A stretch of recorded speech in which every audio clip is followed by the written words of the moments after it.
Hey folks, I'm the Peoria Dude, and I have Parkinson's disease. This was my random fact number 1 if you missed it, since I started doing the Daily Dude videos. But I started that video and the camera battery ran out, and then I recorded it again, the battery went out again, and it's not a topic I like talking about over and over and over and over and over. So I've been putting it off, and here we go. I have Parkinson's disease. I was diagnosed when I was 35 years old, and hindsight, the symptoms started showing up when I was probably 30 or 31. I had mentioned in the previous video that I'm just like Michael J. Fox and Muhammad Ali, except that they've got a lot of money. And, well, Michael J. Fox is still alive. Unfortunately, Muhammad Ali passed. But that's something about Parkinson's, though, is that it's different for everybody. There's not one set of symptoms that applies to everybody. Yeah, it is different. Yeah, I've got to believe it's different for everybody who's got it. I have young onset Parkinson's, which for people younger, like in their 30s, Michael J. Fox, I believe, was diagnosed when he was in his early 30s also. So that's the definition for some of us. Most people who get Parkinson's, it's in their later years, after the age of 55. It's kind of rare for young people to get it. The causes of Parkinson's are, in about 5% of cases, it is hereditary. It is genetic. So if it runs in your family, you do have a chance of getting it. But for the rest of us out there, it is a mystery as to what the causes are. There is no cure, but there also is no test for Parkinson's. Unlike being maybe diabetic, they can test your blood and figure it out. But with Parkinson's, there's no blood test or any test like that they can use to determine whether or not you have it. So it's done by observations and the expertise of neurologists, brain doctors. And Parkinson's it's a brain disease. Your brain is no longer producing normal amounts of certain chemicals, including dopamine. And one of the major functions of those chemicals is it helps your brain communicate with your muscles. So you're not producing a normal amount of those chemicals, and so it is a brain disease, but it affects all of your muscles. All of your muscles, including your tongue. But again, that's different for everybody. My first notice, I have a head tremor, what they call a head tremor. I call myself a bobblehead. And in fact, one of these days when I get some land, that's going to be the name of my homestead, the Bobblehead Homestead. I like that. And then, I can give away little bobblehead farmers with a little bobblehead chicken next to it. That'd be kind of fun. But I'm dreaming. Off the subject, I do that once in a while. So Parkinson's is a brain disease that affects the production of chemicals in your brain. Those chemicals communicate with your muscles. So in my case, how it affects your muscles? Well, it decreases your stamina. So I cannot stand up for 8 hours a day. Previous jobs I'm going to give away all my random facts in this one. That's okay.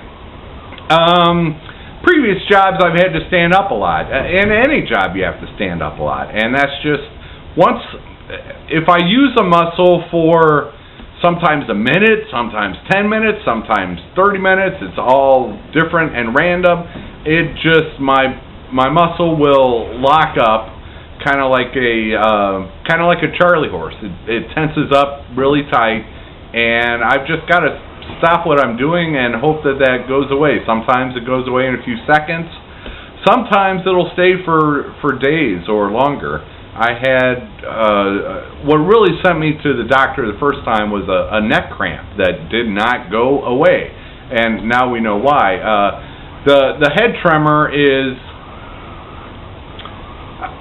those muscles are working all the time to hold your head up.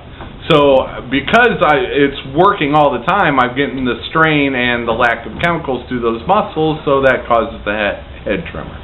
So my stamina as far as manual labor is vastly reduced, and I might have a good day where I can do a lot of work, and but then usually if I do a lot of work, the next day, the next 2 days, the next week, I am in pain. There is a lot of pain involved. I get a lot of muscle spasms if I, for example, hold a gallon of milk, which is 8 pounds. If I hold that just too long, some of the muscles in my arm will start spasming, and just, kind of like that Charlie horse again, where they're contracting and it's painful. Life is a pain in the neck. My neck is always sore, and so I like chairs with headrests. Maybe I'll get one of these days. Let's see how else. That's really the main effect, and I get tired very easily. So even like mowing the yard, it might take a half an hour, but I'm wiped out at that point. That takes everything out of me. And it takes a little while for me to recover also. Chronic fatigue is another symptom. I have to take a nap every day. And those naps and that interrupts my sleep schedule, which is another problem with Parkinson's. I may go mow the yard, and then I'm dead tired. I lay down for a nap, and 6 hours later I wake up, and it's 10 o'clock at night, and so my sleep schedule is constantly altered. Not a lot you can do about that. Let's see, what else, how else does it affect me? Oh, I'm sure I'll think of something later. Let's see, I am not on any type of conventional medications. I have never taken any medicine for it. The typical routine you would go through is, first, I saw a neurologist and multiple neurologists to get my diagnosis because, like I said, it's an observational prognosis. And so, I've lost my train of thought again. Okay, sorry, whatever. A little interruption there. Where was I? I have no clue where. I'm not on any type of conventional medications. So when you first go through your diagnosis, they want to scan your brain and your body to rule out other diseases. They're looking for lesions on the brain or in the spine. They have to rule out MS. They have to rule out some type of brain tumor or other disruption in your brain. That's one thing. Head injuries, head trauma is another thing that can lead to Parkinson's, and in the case of Muhammad Ali, I think that was probably the case. I'm not a doctor, so take that for what it's worth.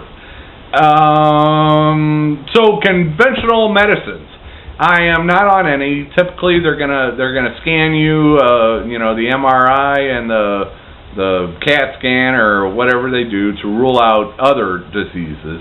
And then they start you on the medicine, the drug dopamine, synthetic drug dopamine. And that's only one of the chemicals that your brain is not producing enough of. And if you ever saw the movie Awakenings with Robin Williams and Robert De Niro, that is...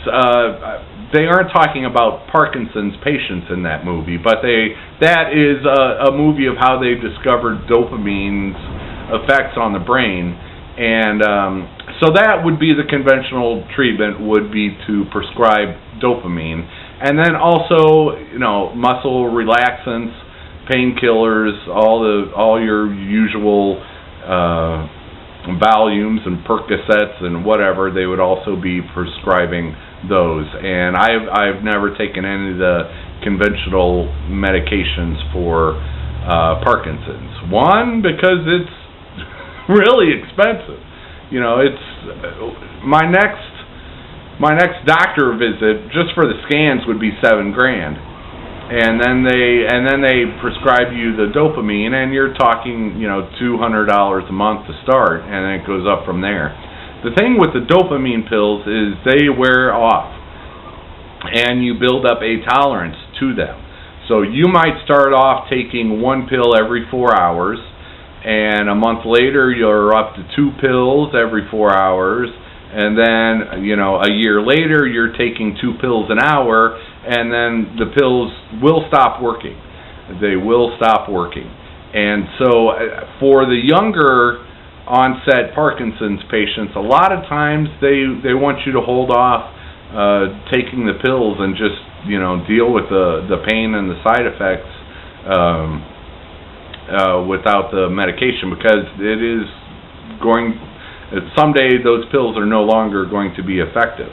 And then at that point, the treatment is called deep brain stimulation. It's kind of like a pacemaker for the heart, but they put a pacemaker in your brain, and it sends electric signals. They put it in the part of the brain that produces dopamine and those chemicals. It sends an electrical signal to that part of the brain, hoping to encourage it to produce more of those chemicals.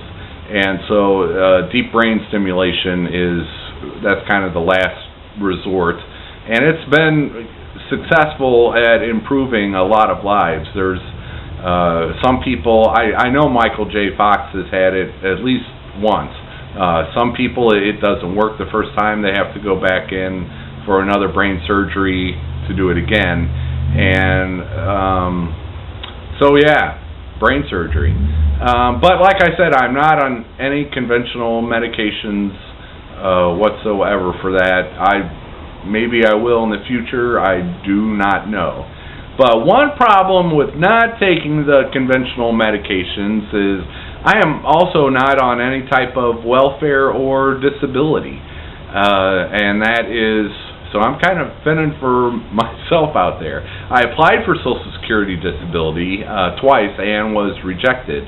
Their requirements say you need to go through 6 months worth of conventional treatment in order to prove that the treatment does not work and you are disabled.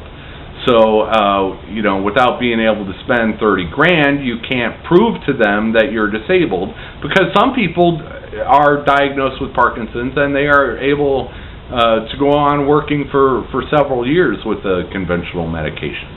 And I worked after my diagnosis also for a while. But, so that's the, you know, there's rules, there's regulations, there's ins, there's outs, so no disability for you. That's what they said. And then when you're not making enough money, you're not paying enough in Social Security taxes, and they throw you out of the system because you're not eligible anymore because you haven't paid in enough in the last 5 years. That's a whole other story. So yeah, Parkinson's has really majorly changed my life, and in many ways. As you're maybe seeing from the random facts